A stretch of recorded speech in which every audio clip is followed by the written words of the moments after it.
Damos gracias al Señor por nuevamente poder hablar de su palabra. Agradecemos infinitamente a Él por su misericordia que es constante con todos y cada uno de nosotros.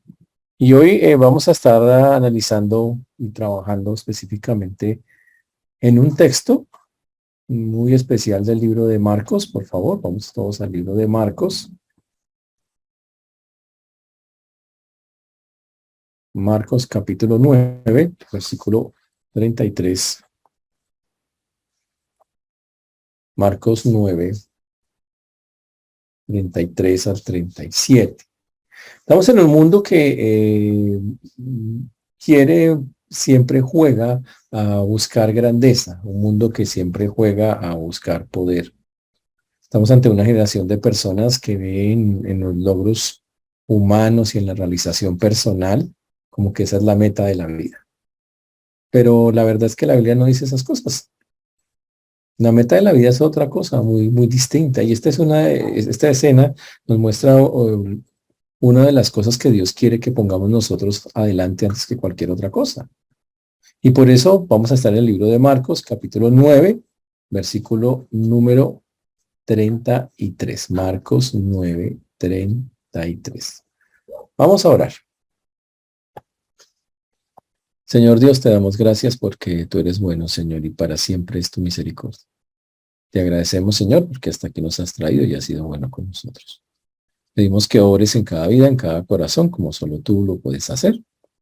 Que tu palabra sea de bendición. Te pedimos que seas limpiando nuestra mente y nuestro corazón de todo aquello que impida que podamos hablar claramente, que perdones nuestros pensamientos, nuestras palabras y nuestras acciones que no te han glorificado y que podamos, Señor, tener un corazón dispuesto y libre para recibir la verdad que tú nos pones siempre.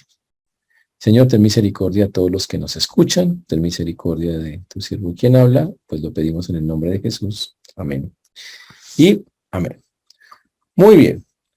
Siempre ya hemos visto que los discípulos tienen unas salidas, cuando Jesús llama a sus discípulos, ellos inmediatamente no se comportan como personas maduras, que tristemente tienen todavía cosas que lo que nosotros llamaríamos cosas pegadas del mundo, que de vez en cuando vuelven y se expresan, y hace como un mes estuvimos viendo algunas de esas cosas que volvían y estaban ahí y se volvían y salían en ellos. Y estamos ante una de las escenas donde una de estas cosas también vuelve y sale, vuelve y surge.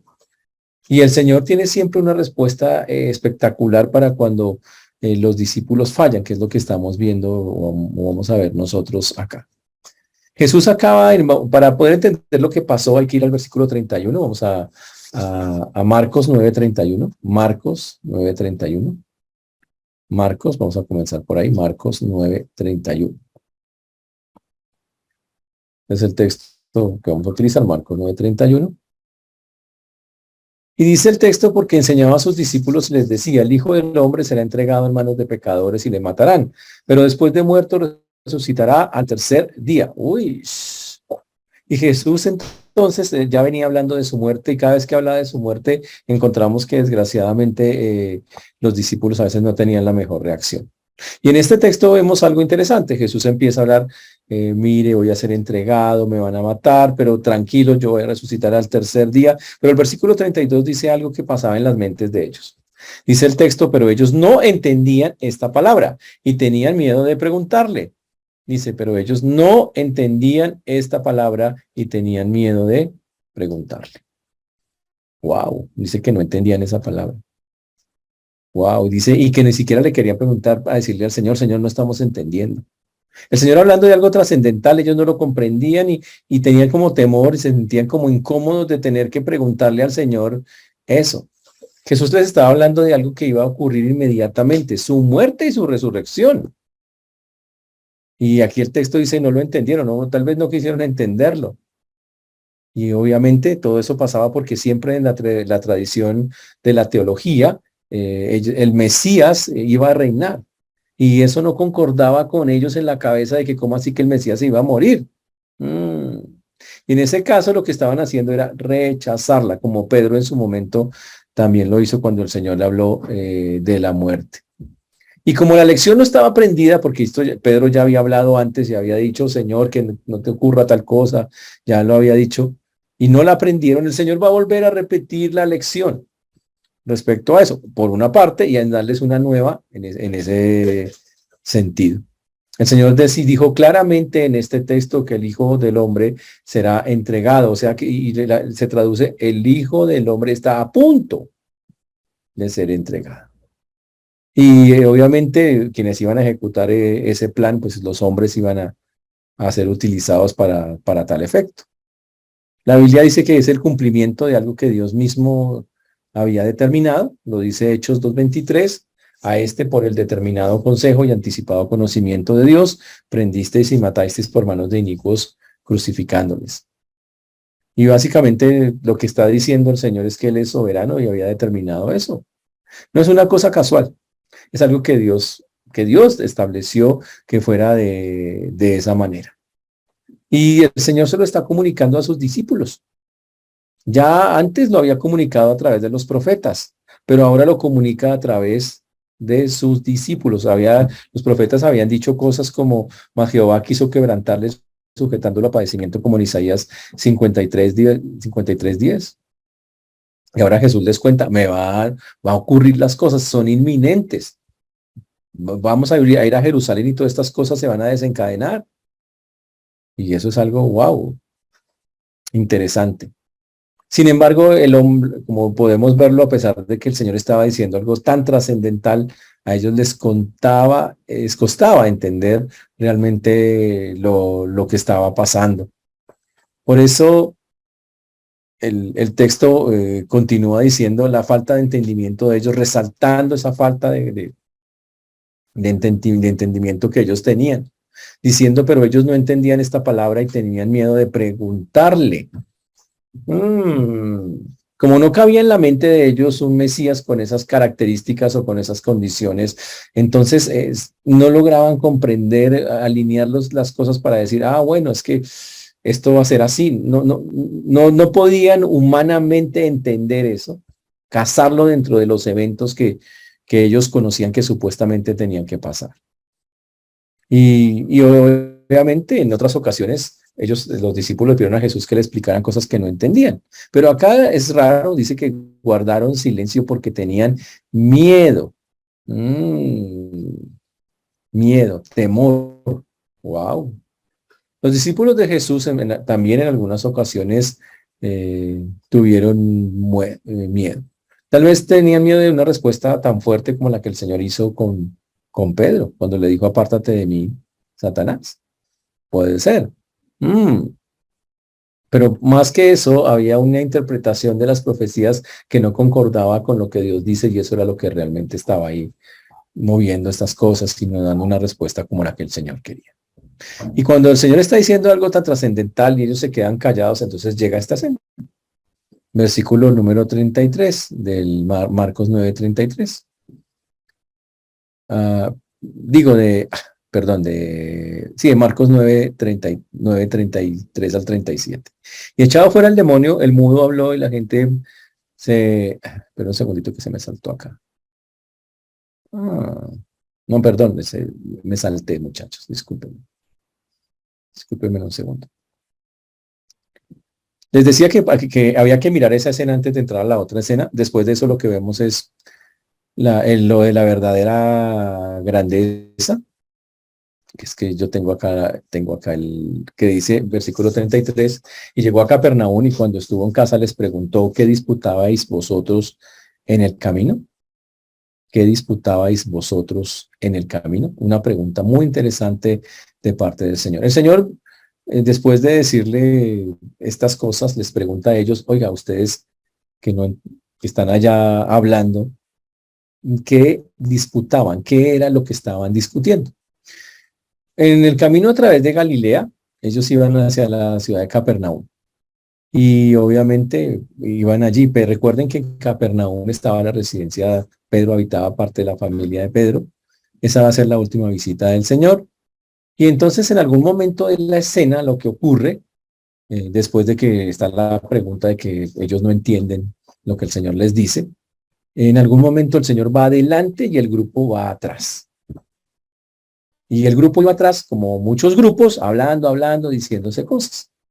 Y entonces cuando nos dice el texto, que en determinado momento cuando llegaron a la ciudad de Capernaum y estuvo en la casa, dentro de la casa, les dijo: ¿qué disputáis entre vosotros? ¿Qué disputáis entre vosotros? Uy, interesantísimo eso. Ahora, ¿por qué el Señor les preguntó esas cosas? ¿Acaso el Señor no es Dios y no sabe todas las cosas? Pues claro, obvio que sí. Pero el Señor siempre, aunque sabe las respuestas de las personas, porque las sabe lo que piensan, Él siempre quiere oírnos, Él siempre quiere que nosotros hablemos, le digamos las cosas. Y por eso le pregunta: ¿qué cosas discutáis en el camino? O sea, significa qué cosas dialogaban, qué era ese intercambio de ideas que ustedes tenían, ¿cuál era? Uy, interesante. Es como cuando Jesús hablaba con Adán: ¿dónde estás? Por ejemplo, le preguntó: ¿dónde estás? Ya no sabía dónde estaba. Pues claro que sabía dónde estaba, pero quería que él promulgara y dijera esas cosas. El texto nos dice en el versículo número 34, mas ellos callaron, dice el versículo 34 del libro de Marcos, porque en el camino habían disputado entre sí quién había de ser el mayor. Wow. Interesante. El Señor les pregunta: ¿qué estaban hablando? Imagina, y todos dicen que eso es porque ellos habían entendido que lo que estaban hablando no era una cosa así muy espiritual que digamos. Interesante, ¿no? Entendían que lo que estaban hablando no era algo que fuera del agrado del Señor. Significa que lo conocían hasta cierto punto. Se sentían incómodos por la pregunta de Jesús porque decían: pero es que ¿cómo le decimos que nosotros estamos hablando de ese tema? Y el tema pues que estaban hablando es que supuestamente quién iba a ser el mayor, y Mateo lo aclara, en el reino de los cielos. Imagínense esa cosa. Jesús hablando de su muerte y estos diciendo: y bueno, ¿y cuál va a ser el mayor en el reino de los cielos? Imagínense la preocupación tan interesante. Cristo anunciando la cruz, la muerte, y ellos discutiendo asuntos del reino y terminando confrontando por palabras entre ellos: ¿y quién va a ser el más grande entre nosotros? Hmm. Y ellos obviamente se guardaron silencio y dijeron: uy, no, qué pena, qué vergüenza que el Señor escuche lo que estamos hablando. Muy interesante. Y por eso Mateo hace la aclaración. En Mateo 18:1 está el mismo texto y dice: ¿quién es el mayor en el reino de los cielos? Uy, ese es el asunto. Y obviamente estaban discutiendo que eso, y ellos seguramente querían saber qué pensaban Jesús. Seguramente querían que Jesús resolviera la cuestión y determinara quién es el más importante en el reino de los cielos, o cuál tendría el lugar más destacado. Y increíble. Y aunque Jesús está anunciando su muerte, en el pensamiento de los 12, están pensando en un reino lleno de gloria y de esas cosas. Interesante. Y mientras el Señor pensaba, y ahí viene la diferencia en cómo piensa el Señor a cómo piensa el ser humano. Mientras el Señor pensaba en la humillación, en el sufrimiento, la muerte, el rechazo, ellos pensaban era en su propia gloria que ellos iban a tener participando en el reino. Ellos estaban pensando en la posesión de privilegio que estaba allí. Uy. Ellos estaban pensando, obviamente, que había grados de grandeza en el reino y que uno de ellos tendría que ser más alto que el otro. Y en pocas palabras, ellos tenían la intención de: yo quiero los primeros lugares. Uy, y qué feo que eso sea así.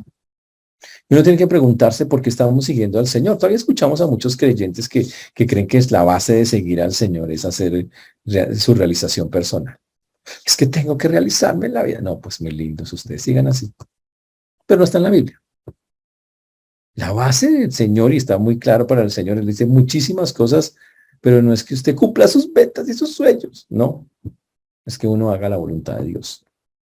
Hay personas que no lo entienden, todavía les cuesta, a muchos creyentes les costaba a los discípulos. Los discípulos tenían una idea muy humanista del reino, y muy humana, en donde ellos por egoísmo, porque esto es puro egoísmo, se disputaban los puestos a ver quién le tocaba el mejor.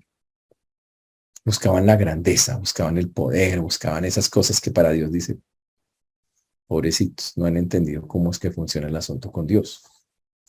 Y eso es grave. Estaban pensando en su beneficio personal y en la gloria que recibirían para ser admirados por los demás. Eso es egoísmo. Y esa era la discusión en el camino y se sentían de alguna manera redargüidos de estarlo discutiendo porque sabían que era un tema que no era agradable al Señor. Pero tal vez también ahí tenemos que parar un momento y nosotros también pensar y meditar en nuestros caminos en por qué hacemos las cosas que estamos buscando con Dios.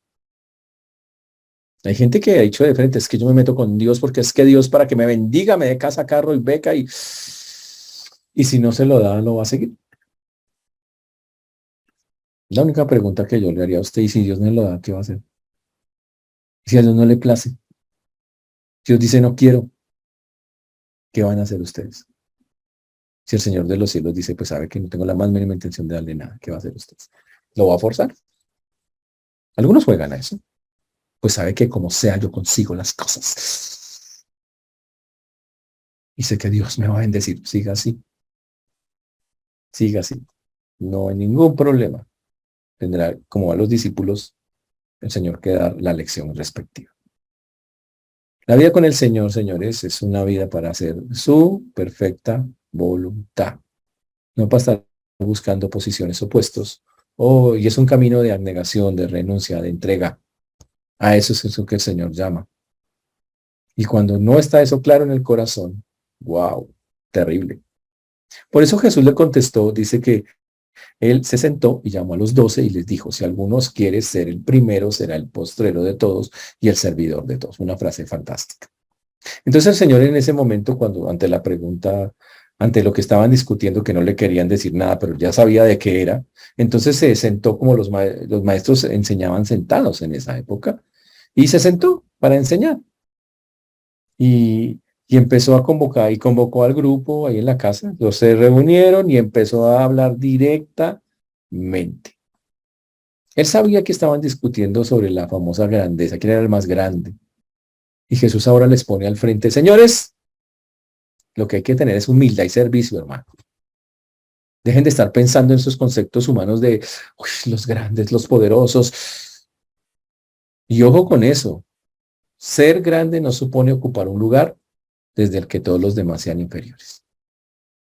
Grandeza es la generosidad que busca dar preferencia a otros, dispuesto siempre a ocupar con gozo el lugar donde lo coloquen, así sea el último.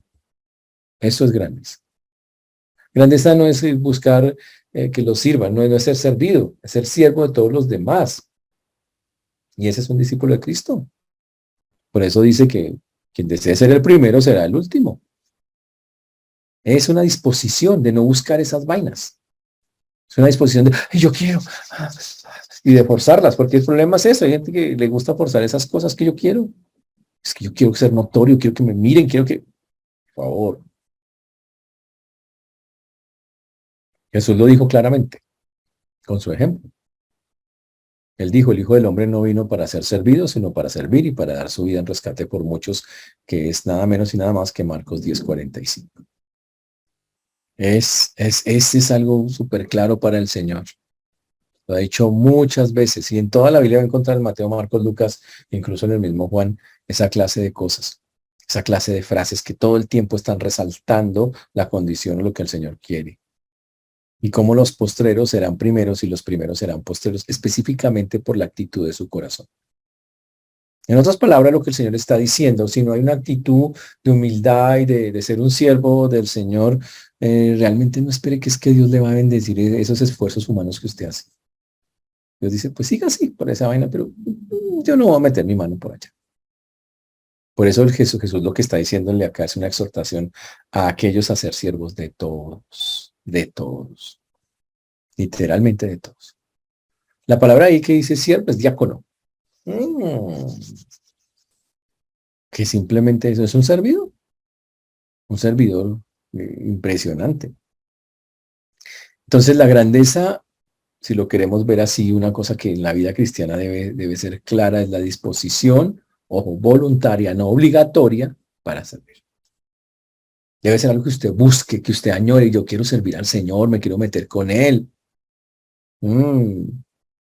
Y obviamente, ese va a ser el resultado de ser salvo. Si usted es una persona salva, usted debe tener un anhelo y un deseo gigante por las cosas de Dios. Eso debe nacer en usted, Señor. Yo quiero agradarte, ¿qué hay que hacer? Es una vida de servicio para Él, es lo que la Biblia señala. Lo dice Gálatas 2:20, con Cristo estoy juntamente crucificado, ya no vivo yo, mas vive Cristo en mí, y lo que ahora vivo en la carne, lo vivo en la fe del Hijo de Dios, el cual me amó y se entregó a sí mismo por mí. Somos llamados a tener ese mismo sentir del Señor, y el Señor era un siervo, y estamos llamados a tener ese mismo sentir que Él tiene. ¿No dice la Biblia, haya pues en vosotros ese mismo sentir que hubo también en Cristo Jesús? El sentir de la humildad, el ser un siervo, eso es Filipenses 2:5. Y así fue, y así es como la Biblia lo dice. Pero como el Señor es experto en dar lecciones, entonces Él dijo, a estos muchachos no aprenden. Entonces toca enseñarles. Y entonces dice el versículo número 36 de Marcos 9:36, y tomó a un niño y lo puso en medio de ellos, y tomándolo en sus brazos le dio. Entonces el Señor ahora para dar un ejemplo a ellos de cómo debe ser realmente el asunto, dice que llama a un niño en medio de ellos. Y no lo va a hacer con palabras, dice que llama a un niño pequeño. No sabemos de dónde lo sacó, estaba en una casa, seguramente había muchos niños ahí, y obviamente es una escena más donde Jesús se relaciona con los niños. En la Biblia hay varias escenas donde Jesús está constantemente relacionado con los niños, tiene una relación especial con ellos. Por ejemplo, en la alimentación de los 5,000 había mujeres y niños, otros se acercaban, lo abrazaban. Jesús no era un señor que estaba ahí parado y todo, no se dejaba, no, él era amorosito con los niños. Y ese niño va a ser, lo voy a convertir en el elemento para dar la lección a los discípulos. Con propósito, y los usó con varios propósitos allí. Y entonces todos dice que empezó a mirar, se sentó, llamó a los 12. El versículo 36, tomó un niño y lo puso en medio de ellos y tomándolo en sus brazos, dice el texto. Era un niño pequeño, lo tomó en sus brazos, o sea, lo alzó. Todos lo miraban al niño. Wow, interesante eso, ¿no? Jesús alzando a los niños, una escena muy bonita. Ahora, Jesús podía ver en ese momento, había dicho, mirar a los discípulos y decirles, ustedes sí son recarnales a morir, ¿no? Solo pensando en los títulos, en las vainas. Pero no lo hizo, no es la actitud del Señor, no. Hasta en eso el Señor es humilde. Él trata muchas veces de dar lecciones prácticas que la gente pueda entender, que sean fáciles de hacer. Y él quería a través del niño dar una lección sobre la grandeza, que en esa época estaba en la parte más baja de la escala social. Y obviamente no era reconocido como una gente valiosa o importante. Entonces Jesús lanzó una frase. El que recibe, perdón, en mi nombre a un niño como este, me recibe a mí. Y al que a mí me recibe, no me recibe a mí, sino al que me envió. Eso parece un trabalenguas, pero no. El que reciba en mi nombre a un niño como este, me recibe a mí. Y el que a mí me recibe, no me recibe a mí, sino al que me envió. Ahora, dice acá, al que recibe a un niño, el que recibe en mi nombre a un niño como este, semejante a este.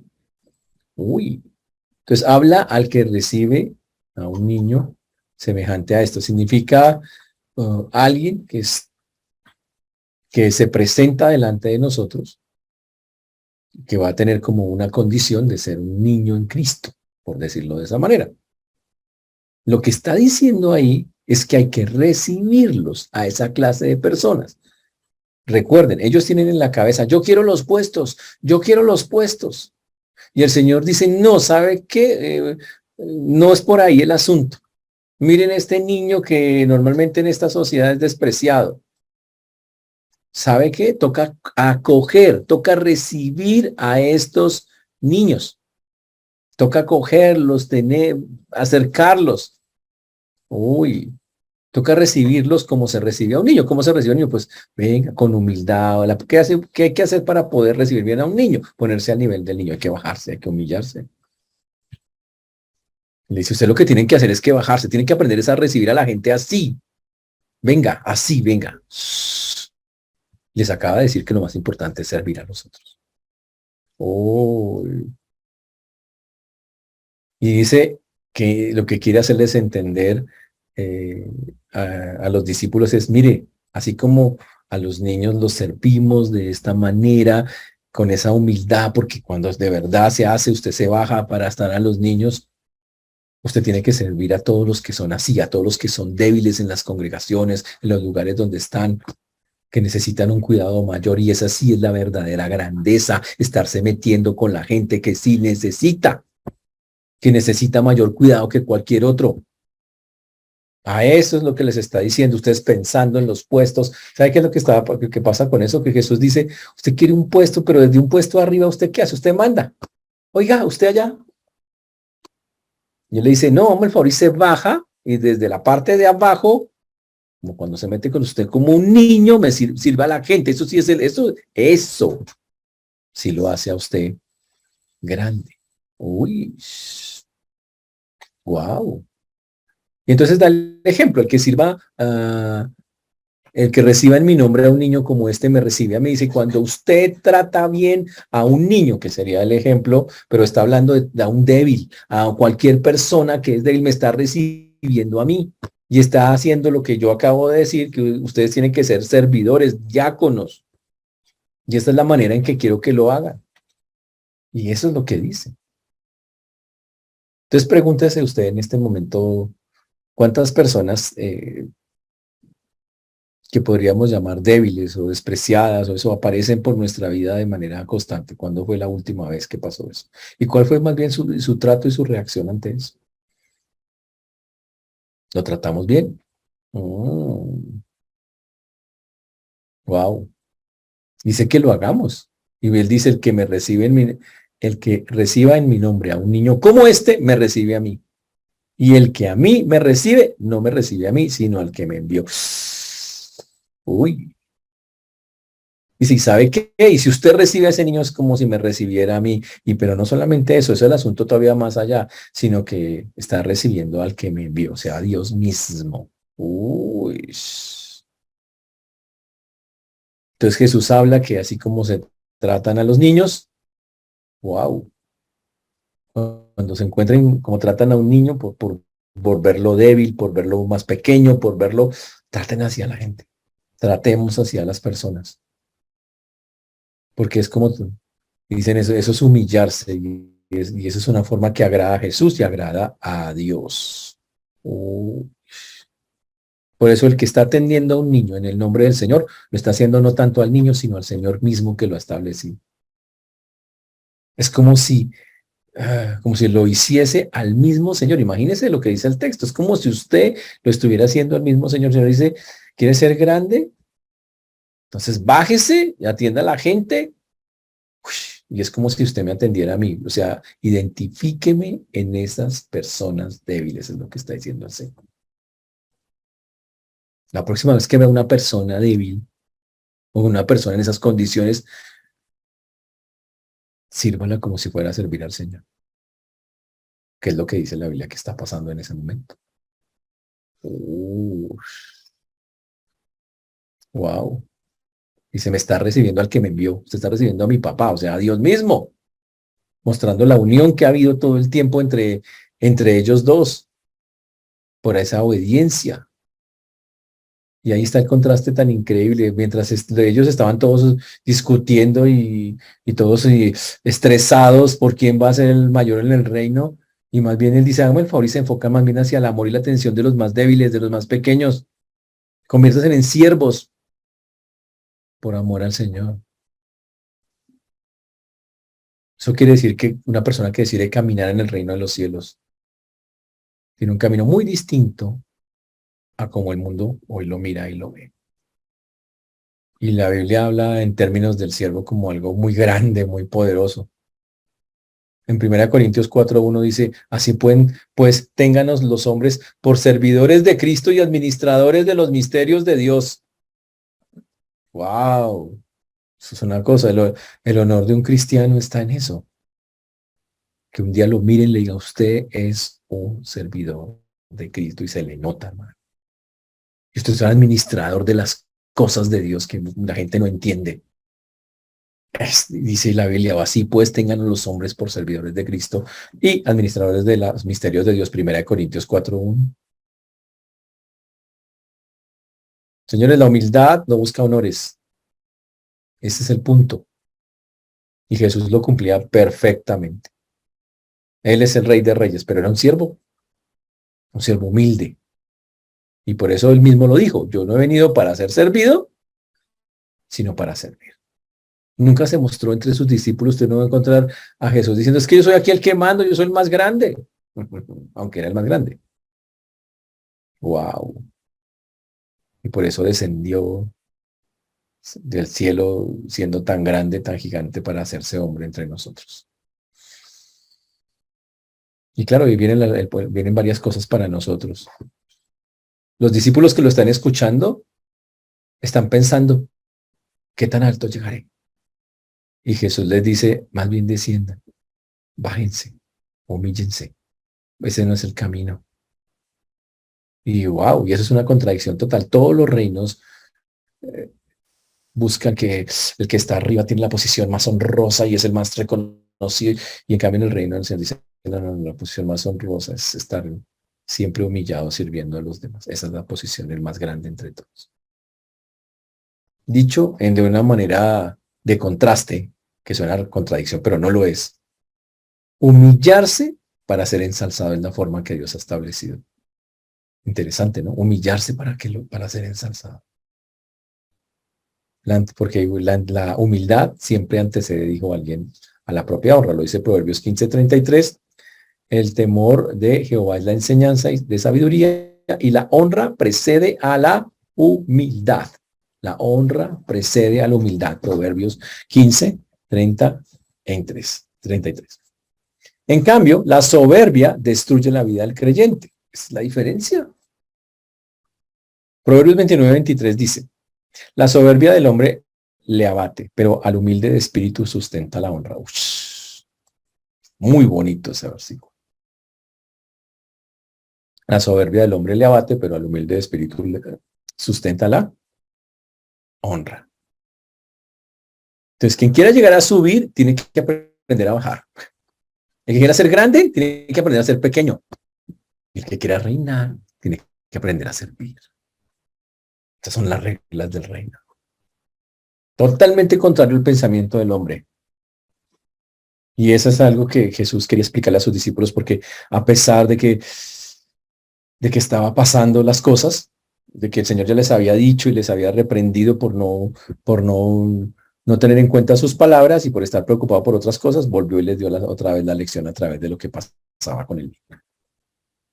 Pero uno tiene que preguntarse, ¿y cómo eso es tan visible hoy en un mundo como el que tenemos hoy? Y tenemos que decir con tristeza que aún los cristianos buscan a jugar a quién es el mayor.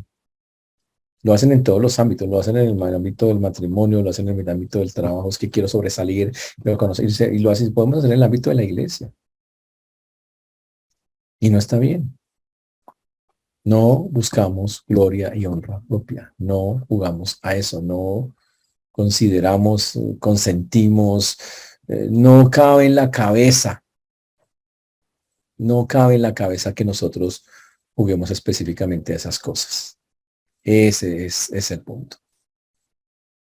Ahora, el corazón humano está lleno de cosas y los discípulos tristemente son el ejemplo perfecto de que obviamente no eran perfectos, estaban en un proceso y por eso tenemos estas como salidas en falso de ellos. ¿Qué son? Si usted mira la escena siguiente, ellos siguen teniendo cosas que no son. Dice el texto que Juan, eso está en el mismo, estoy en Marcos 9:38. Ok, Marcos 9:38. Que dice, Juan le respondió diciendo, Maestro, hemos visto a uno que en tu nombre echaba fuera demonios, pero él no nos sigue y se lo prohibimos porque no nos seguía. Dice, Señor, imagínense que vimos a una persona que estaba echando fuera demonios en su nombre, pero no es de los discípulos de nosotros. Entonces, ¿qué hacemos? Y nosotros inmediatamente todos espirituales dijimos, se lo prohibimos. Nosotros somos los duros, los que tenemos el derecho. Increíble, sectarios, hombre. Y eso muestra cómo los discípulos seguían teniendo cosas que son feas, que no son buenas. Y por eso dice el texto, y se lo prohibimos mucho con esa autoridad, ¿no? Porque no nos seguía. ¿Y qué les contestó Jesús? No se lo prohibáis, porque ninguno hay que haga milagro en mi nombre que pueda decir mal de mí, porque el que no es contra nosotros, por nosotros es.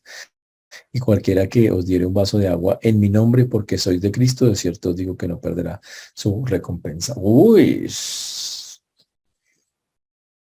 Y solo para complementar lo que acabamos de ver con el texto pasado, los discípulos tienen mentalidades, tienen formas de pensar que no, que son muy humanas y muy carnales. Y eso que eran hombres que se la pasaban en la sinagoga y que habían escuchado por muchos años Biblia. Pero ese es el ejemplo perfecto de lo mismo que nos puede pasar. Y pasa en la vida real. Usted escucha un montón de Biblia, usted escucha muchos predicadores, la BBN, escucha enseñanzas, pero usted sale con vainas, con legalismos, que sale con cosas de sectarias, sale con comentarios que no son, sale con rabias, con iras, enojos, con la misma vaina. ¿Y qué es lo que debemos pensar que va a pasar? Pues Dios va a contestarnos, nos va a enseñar, pero ¿saben qué es lo que ocurre? Lo que me gusta de esta escena es que Jesús ya había respondido eso y vuelve. Lección número 2. Perdiste la previa, entonces vamos a la habilitación. Y cuando nosotros no aprendemos la lección, ¿Dios qué va a hacer? La repite. Dice, bueno, segunda temporada, tercera temporada. Hay gente que ya tiene una miniserie con la misma vaina porque nada que cambia. Y eso es un problema. Es un problema del corazón, de no querer hacer los cambios, de no querer seguir al Señor para realmente hacer los cambios que el Señor pide que nosotros debemos tener. Por eso usted tiene que hacerse una pregunta en esta noche.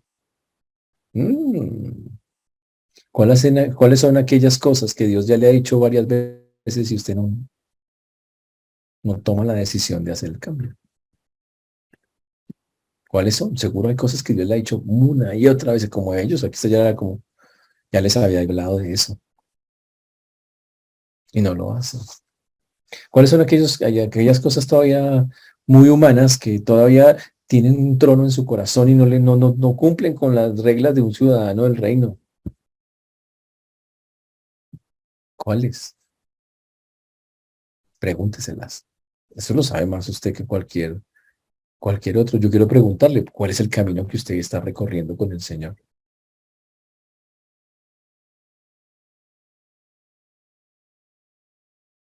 Y para mí es muy bonito lo que dice acá, porque dice que ellos discutían por el camino sobre quién era el mayor. Y la pregunta es, ¿esa es la clase de discusiones que también nosotros tenemos?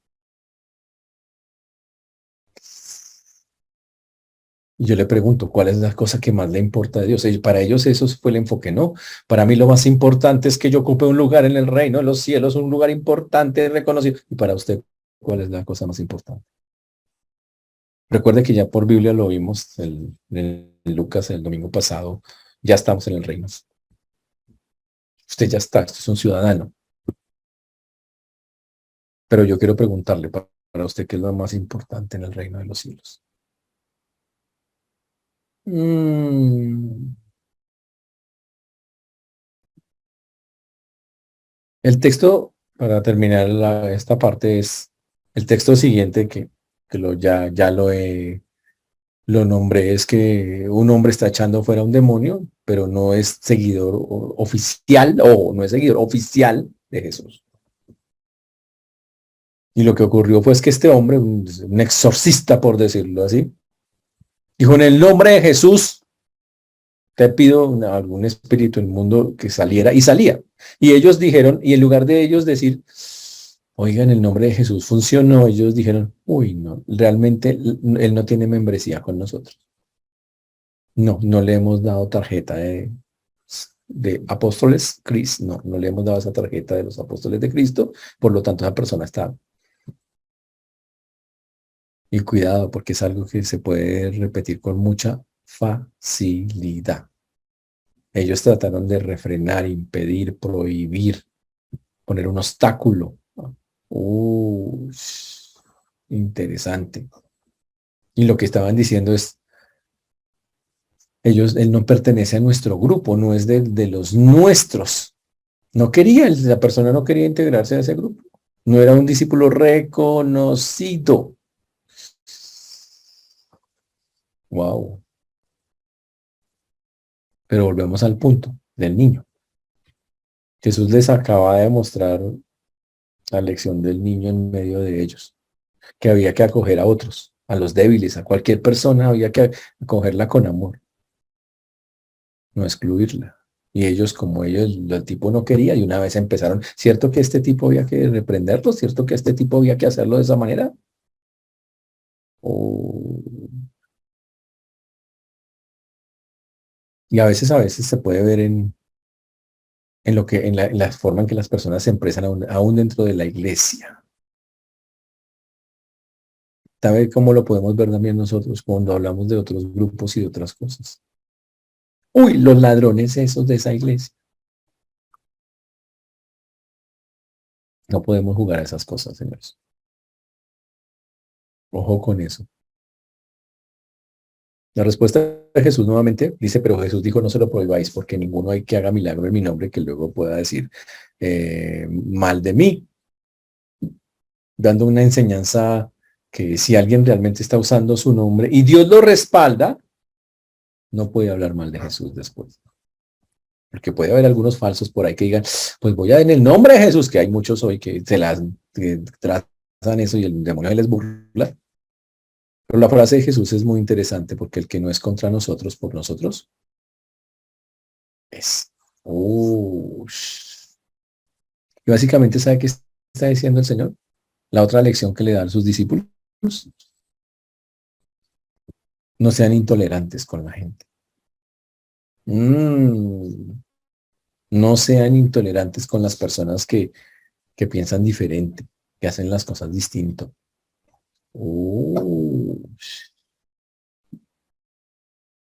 Ese es el punto. No seamos así, intolerantes con otras personas o con otros grupos. Y Jesús quiere mostrar que el reino de Dios es un reino de libertad y de luz. Y que tenemos que mostrar eso sirviendo a los más débiles y dejando de ser sectarios y dejando de oponernos, confrontarnos y de estar sacando personas o grupos por su forma de pensar o de hacer. Interesantísimo eso, muy interesante. Ese es el asunto. Por eso en esta noche también hay una pregunta que tenemos que nosotros hacernos. ¿Nos creemos muy espirituales? Los bautistas son reconocidos por personas estudiosas, personas que cogen la Biblia. Son muy reconocidos por eso.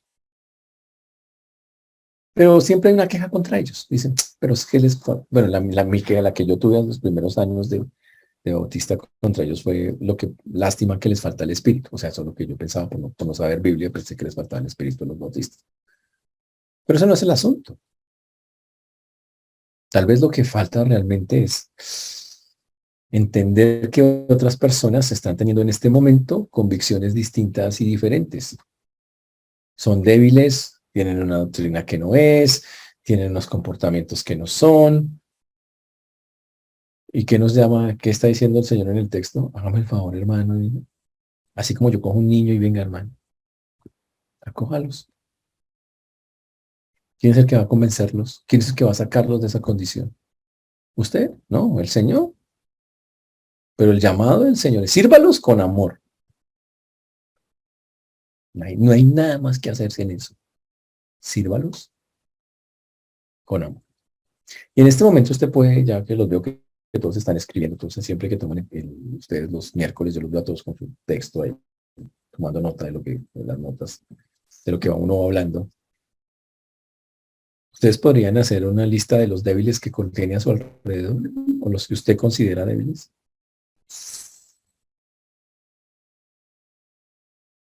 A ver, alguien escribió los hinchas del Santa Fe. No, o sea, por favor, los que usted considere seriamente débiles. ¿Quiénes? ¿Puede hacer una lista de personas, grandes y pequeñas, que usted considera débiles a sus ojos?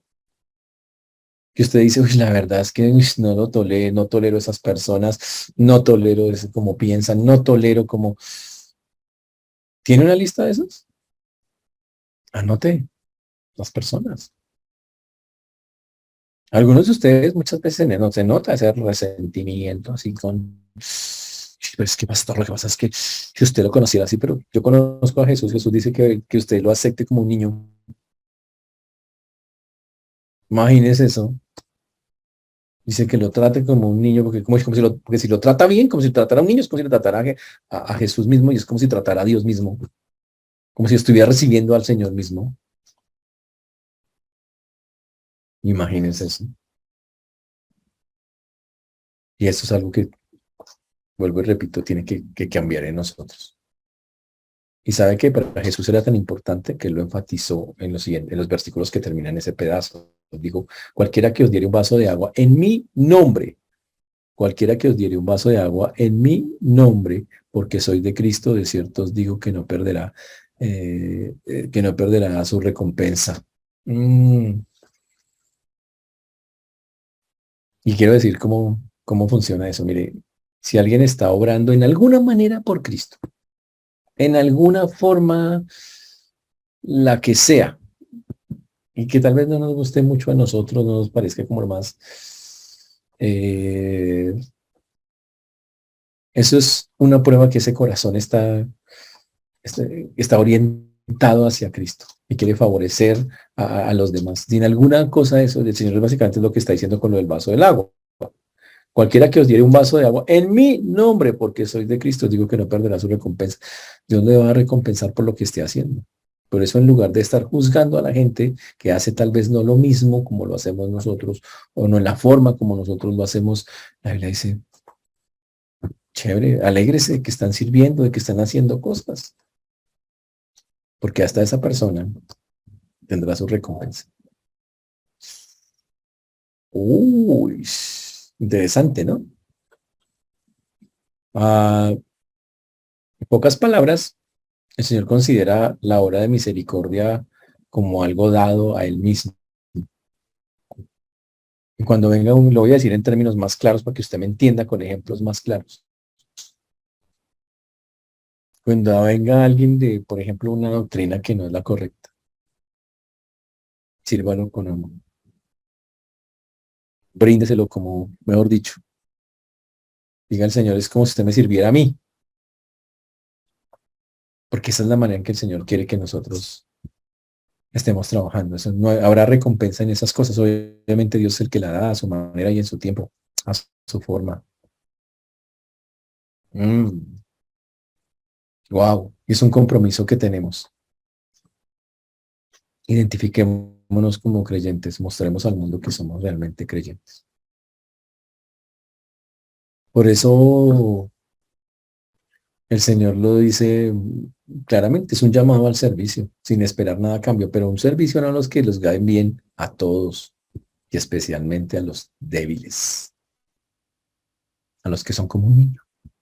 Ese es el sentido, los que son como un niño que niños débiles de cuidar, oiga, venga, Jesús, hermano, hágale, demuestre cuánto amor tenemos del Señor ahí. Y yo sé que usted dice, pero pastor, hay personas difíciles, complicadas. Claro, yo los miro a ustedes y obvio, lo entiendo perfectamente, eso es obvio. Pero no importa, de eso se trata. El amor que ha depositado el Señor en nosotros es tan grande que la Biblia dice que usted lo puede y yo podemos hacer. Y recuerden, la próxima vez que miren la cara de ese personaje complejo, difícil, intensito, intensita, ¿sabe qué es la frase? Voy a servir al Señor. Imagínese eso. ¿Se imagina usted? Llega esa persona con esa cara toda así de ponqué, bueno, no de ponqué, sino de y dice, voy a servir al Señor. Y usted mírelo y dígale, voy a servir al Señor. Y la persona dice cosas y usted dice, voy a servir al sírvalo, como si estuviera sirviendo al Señor. Así se nos responda, así no diga nada, bueno, ¿está claro? Ahora, esto suena muy bonito, pero la parte importante es la práctica. Y la única forma de hacerlo es obviamente a través de que el Señor nos ayude a ejecutarlo y hacerlo. Por eso la tarea para terminar hoy es primero orar por todas esas personas complejas, difíciles. Orar, orar, orar, orar, orar. Por todos esos débiles. Que aunque usted sabe que son y que se tropieza constantemente o de vez en cuando con ellos. Y la próxima vez que se lo encuentre en la belleza, te digan, listo, Señor, a practicar. Sirva a los débiles. Sirva a los débiles. Porque eso es lo que, ojo, lo hace a uno gran en el reino de los cielos. ¿Está claro eso? Eso es lo que nos hace a nosotros. Y obvio, cuando hablo de grande significa que Dios nos reconoce como alguien de verdad, que estamos metidos en lo que mostramos de verdad el amor que tenemos que mostrar en la manera en que debe ser mostrado. Eso es lo que muestra grandeza y amor por el Señor. El Señor nos ayude, hermanos, que estemos meditando en eso y podamos llevarlo a cabo. Amén. Vamos a terminar en 11. Señor Dios, te damos gracias porque tú eres bueno, Señor, y para siempre es tu misericordia. Te agradecemos por lo que hemos hablado hoy y pedimos que podamos llevar a cabo lo que hoy escuchamos, Señor, de tu palabra. Estamos llamados, Señor, a ser siervos, a no buscar o seguir condiciones humanas, Señor, que no sirven y que no te glorifican y que no te exaltan. Por eso a ti damos todo honor y toda gloria, Señor, en esta noche. Sé que todavía hay muchos pensamientos, muchas líneas de pensamiento pagano, humanista en nosotros, al igual que en los discípulos, como lo acabamos de ver. Pero te rogamos, Señor, que podamos aprender las lecciones de Jesús respecto a eso, empezar a través de tu gracia infinita, de tu Santo Espíritu, hacer los cambios necesarios, a aprender a humillar el corazón, aprender a ponerlo al nivel, Señor, de servicio para los demás. Gracias por recordarnos esta verdad. Te pedimos que nos ayudes porque seguro solos no podemos hacerlo. Necesitamos de ti para poderlo llevar a cabo. Y por eso hoy, en el nombre precioso de Jesús, pedimos ayúdanos para glorificarte y exaltarte mostrando esta verdad. Quedamos en tus preciosas manos, Señor, en el nombre de Jesús. Amén.